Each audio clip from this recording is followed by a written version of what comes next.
আমেরিকার যুদ্ধ বিমানের পাইলটদের পিছন দিক দিয়া লম্বা লম্বা কালো বেগুন ঢুকিয়ে দিচ্ছে ইরানের জনগণ। অবাক হচ্ছেন তাই না? আপনারা অনেকেই মনে করবেন ভাই আপনি এগুলো উদ্ভট খবর কই পান। একবার প্রমাণ সহকারে দিচ্ছি ভাই, আপনারা মানে ক্লিয়ার বুঝে যাবেন। প্রমাণ সহকারে দিচ্ছি। আপনারা ইতিমধ্যেই জানতে পেরেছেন যে আমেরিকার 60টা যুদ্ধ বিমান ধ্বংস করে দিয়েছে ইরান। আবার ইসরায়েল পাগল হয়ে নিজের যুদ্ধ বিমান থেকে নিজের দেশেই বোমা ফেলতেছে। আমেরিকা যেভাবে বুক ফুলিয়ে চিৎকার করে কথাবার্তা বললো, ইরান ধ্বংস করে দিয়েছি, ইরানের সামরিক বাহিনী ধ্বংস করে দিয়েছি, ইরানের প্রতিরক্ষা ধ্বংস করে দিয়েছি, ইরানের মানে উচ্চ নেতা যারা ছিল তাদের সবাইকে ধ্বংস করে দিয়েছি, তারপরেও আমেরিকার সাতটা যুদ্ধ বিমান, লেটেস্ট যুদ্ধ বিমান, সেটা আমেরিকার পিছন দিক দিয়ে ঢুকে দিছে ইরান। ইরান মানে যে কি জিনিস সেটা হাড়ে হাড়ে টের পাচ্ছে আমেরিকা। ট্রাম্প তো এখন মোটামুটি মানে পাগল প্রায় অবস্থা। আবার এই নিউজে দেখলাম হাসপাতালে নাকি ভর্তি আছে। আচ্ছা, আমি ক্লিয়ার করে বলি যে ইরানের জনগণ কিভাবে এই আমেরিকার যুদ্ধ বিমানের পাইলটদের পিছন দিক দিয়ে দিল সেটা একটু বলতেছি। তার আগে বলি, যারা ইউটিউবে ভিডিওটা দেখতেছেন তারা চ্যানেলটি সাবস্ক্রাইব করবেন, একই সাথে লাইক কমেন্ট করবেন, আর ফেসবুকে যারা দেখতেছেন তারা পেজটাতে ফলো দিবেন এবং ভিডিও শেয়ার করার অনুরোধ করছি। আমেরিকা যেটা মনে করেছিল যে এই যে ইসরায়েলকে দিয়ে ফিলিস্তিনের সাথে একটা যুদ্ধ বাঁধিয়ে দিয়ে ফিলিস্তিন মোটামুটি একটা ধ্বংস করে দেওয়া হয়ে গেছে, সেখানে হামাসকেও যদি ধ্বংস করতে পারে নাই, ফিলিস্তিনি কিন্তু ধ্বংস হয়ে গেছে। আবার অন্যদিকে রাশিয়ার সাথে ইউক্রেনের একটা যুদ্ধ লাগিয়ে দিয়ে ইউক্রেনের পাশে দাঁড়ায় ওই রাশিয়াকে একটু নাস্তানাবুদ করার চেষ্টা করে সেখানে ব্যর্থ হয়েছে। ইরাকে যুদ্ধ করে সেখানেও ব্যর্থ হয়েছে। আফগানিস্তান থেকে পালায়া গেছে। মানে সেখানে সেগুলো তো মোটামুটি একটা সফলতা ছিল।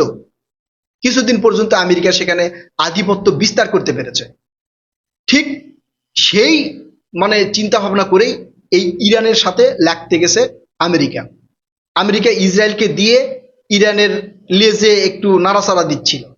এখন ওই লেজটা যে মানে সিংহের লেজ, এটা আমেরিকা বুঝতে পারে না। আমি গুরুত্বপূর্ণ কয়েকটা কথা বলি। কুয়েতের মার্কিন ঘাঁটিতে আমেরিকার বিমান ছিল। সেখানে আমেরিকার কিন্তু অত্যাধুনিক আকাশ প্রতিরক্ষা ব্যবস্থা স্থাপন করা ছিল। তারপরেও ইরানের ক্ষেপণাস্ত্র গিয়ে সেখানে হামলা করেছে।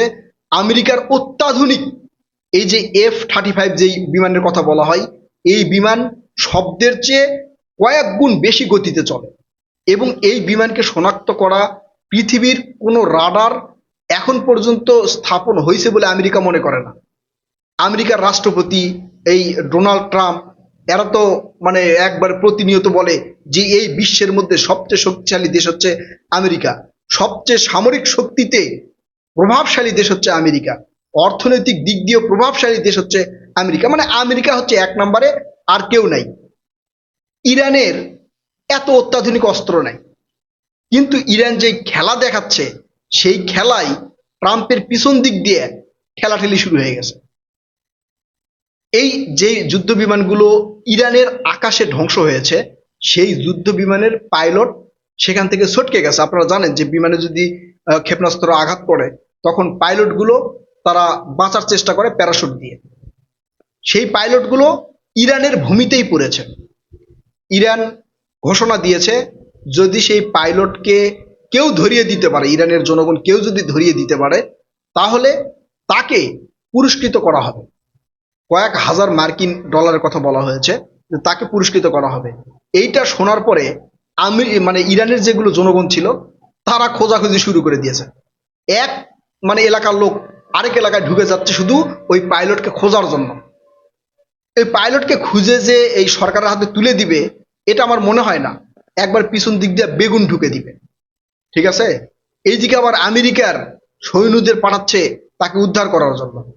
আমি আমেরিকার কথা বিশ্বাস করি না, যদিও আমেরিকা এখানে বলেছে যে একজন পাইলটকে তারা উদ্ধার করতে পেরেছে আর বাকিগুলোকে উদ্ধার করতে পারেনি, সেগুলো ইরানের জনগণ পিছন দিক দিয়ে তাদেরকে দিবে।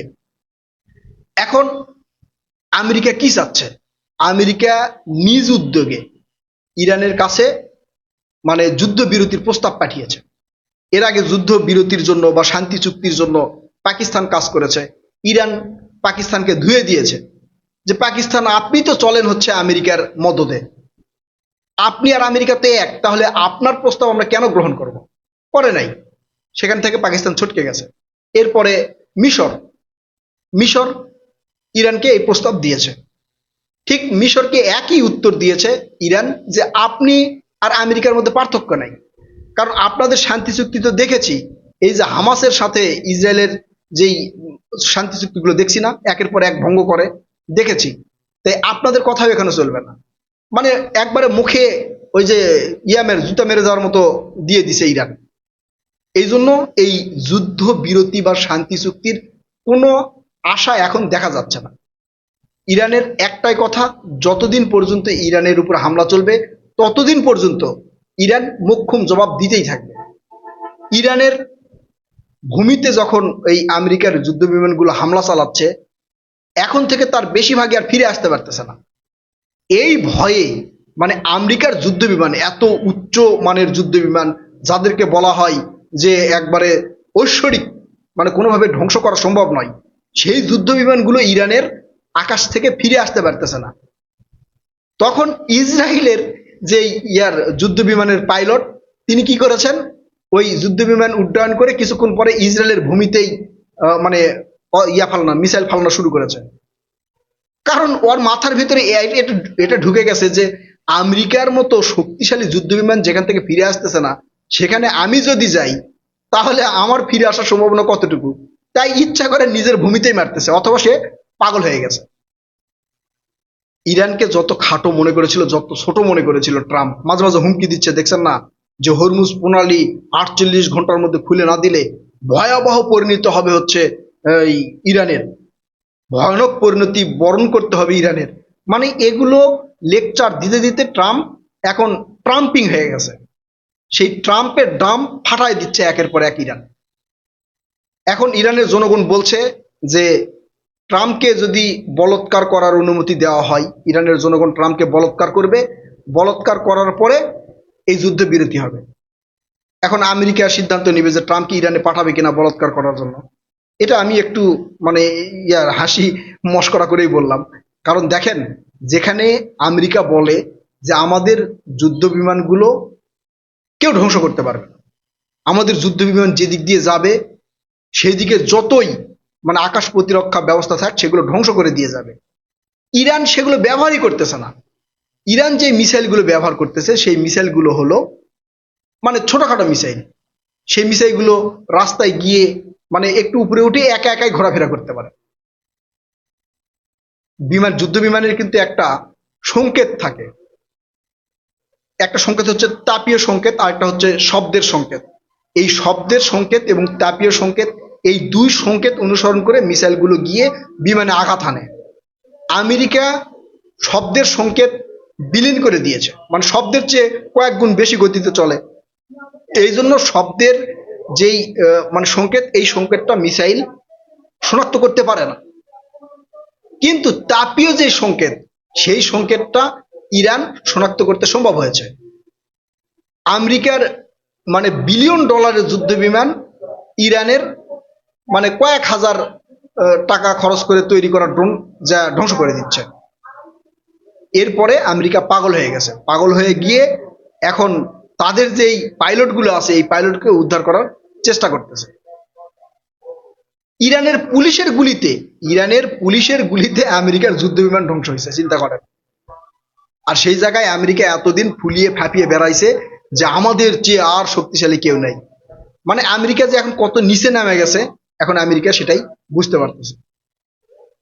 আর এই যে যদি আমেরিকার পাইলট গুলোরে খুঁজে পায় ইরানের জনগণ, তাহলে পিছন দিক থেকে ঠিকভাবে বাঁশ দিয়ে দিবে। মানে আমেরিকার উপরে আমার যে কি পরিমাণ রাগ সেটা তো বুঝতেই পারতেছেন। যাই হোক, প্রিয় কলিজার ভাই বোনেরা, সামগ্রিক বিষয় নিয়ে আপনারা আপনাদের মূল্যবান মতামত কমেন্ট করে জানাবেন। কথা হবে নতুন কোনো ভিডিওতে, ততক্ষণ পর্যন্ত ভালো থাকবেন ইনশাআল্লাহ। আল্লাহ হাফেজ।